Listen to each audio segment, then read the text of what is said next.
Ulcer ni dia terjadi apabila lapisan mukosa dalam tu dia dicedera, dan lama-lama dia akan makin dia akan membentuk ulcer macam luka lah.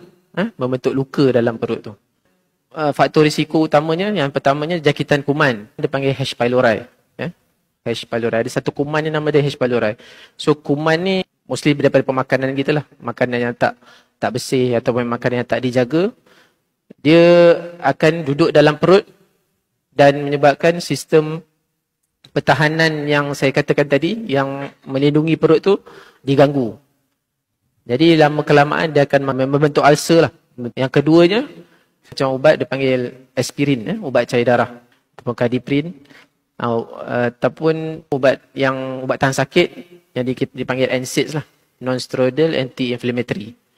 So yang ubat-ubat, serta ubat tahan sakit ni dengan ubat aspirin ni boleh merendahkan sistem pertahanan dalam lapisan perut tu juga dan menyebabkan ulcer.